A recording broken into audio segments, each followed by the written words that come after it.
There's a simple wellness practice that most people either try once and never repeat, or never try at all. Not because it doesn't work, but because it's almost always taught the wrong way. It's called Nasya, an Ayurvedic practice of nasal oiling. When it's done gently and correctly, it can feel incredibly supportive. When it's done the way it's often shown online, it can be uncomfortable enough to make people quit immediately. I've been on both sides of that experience, and in this video, I want to show you the version that actually makes sense, especially if oil pulling already worked for you. Stay with me for a moment. This isn't about doing more or pushing harder. It's about understanding what the body actually responds to. Nasya comes from Ayurveda and simply means nasal oiling. That's it. No mystery, no rituals, no chanting required. In Ayurveda, the nose is considered the gateway to the head, closely connected to breathing, the nervous system, and mental clarity. From a modern perspective, this makes a lot of sense. The nasal passages are full of nerve endings. They sit very close to the sinuses and the brain, and they are one of the first areas affected by dry air, pollution, and chronic stress. So Nasya is really about gently moisturizing and calming the nasal passages instead of letting them dry out, become irritated, and simply accepting that as normal. Traditionally, Nasya was part of daily care.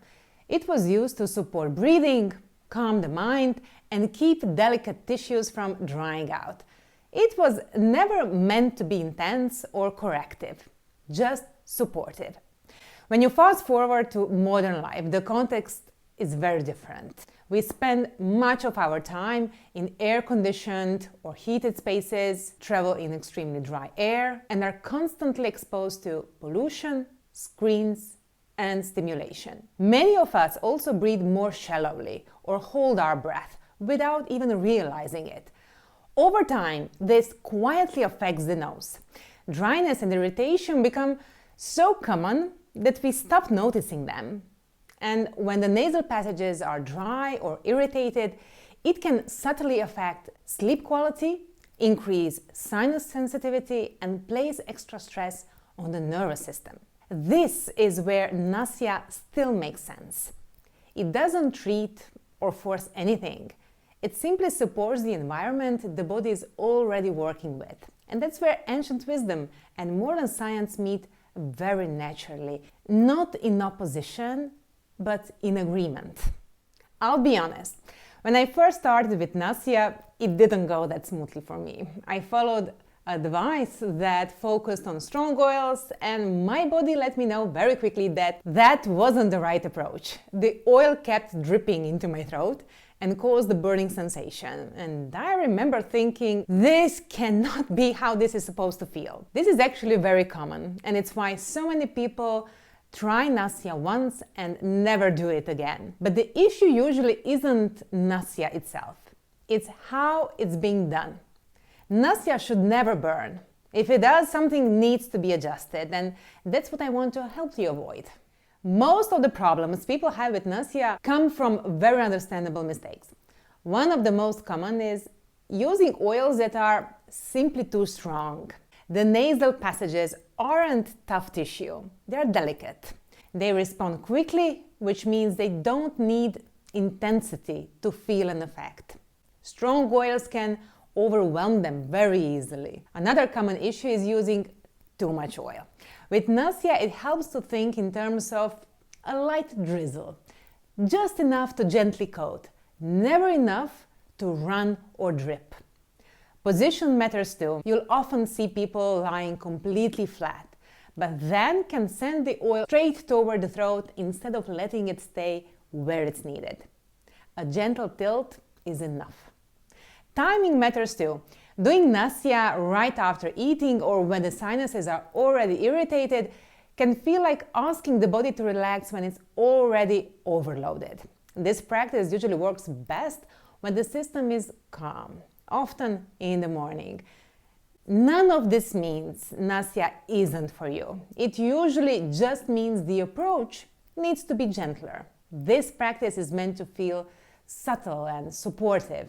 If it feels harsh or overwhelming, that's simply information, a sign to ease off a little. Once the approach is gentle, the oil choice becomes much simpler. Traditionally, Nasya was done with very basic oils, most commonly sesame oil and sometimes ghee, occasionally lightly infused with herbs. It was never meant to be stimulating, just nourishing. If you are just starting, plain sesame oil is the simplest place to begin. You can buy a good quality organic sesame oil, pour a small amount into a clean dropper bottle, and use that for your practice. And if you have a bit of an herbalist soul and enjoy making things yourself, I've shared a very simple, beginner-safe option in the description box below. If you're choosing a pre-made Nasya oil, look for something clean, organic if possible, and very mild.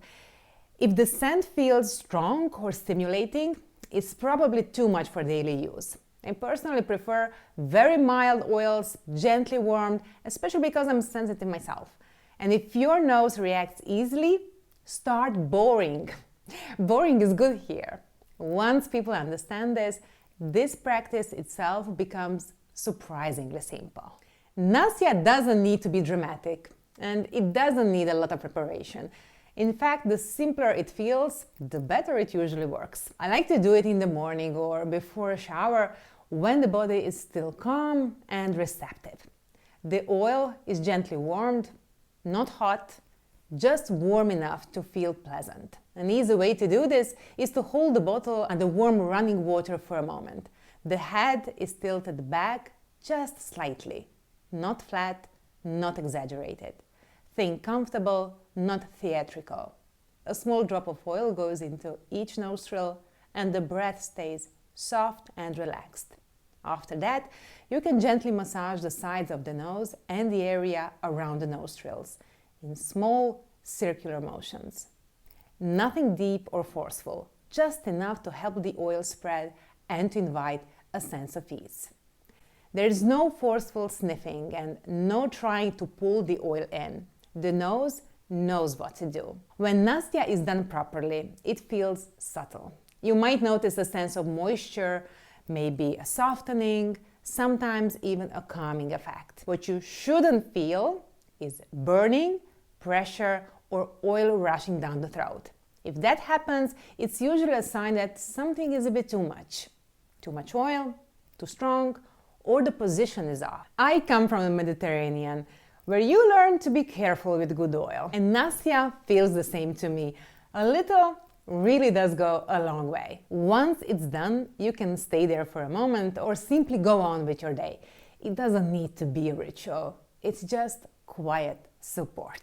There are a few moments when it's better to pause this practice. If you have an active sinus infection, if your nose feels very inflamed, or if you've just eaten a heavy meal, it's best to skip Nasya for the day. And if you ever notice consistent discomfort, irritation, or burning, that's a clear signal to stop and reassess. Nasya is meant to feel supportive. If it doesn't, that's information, not something to push through. Listening to the body is always part of the practice.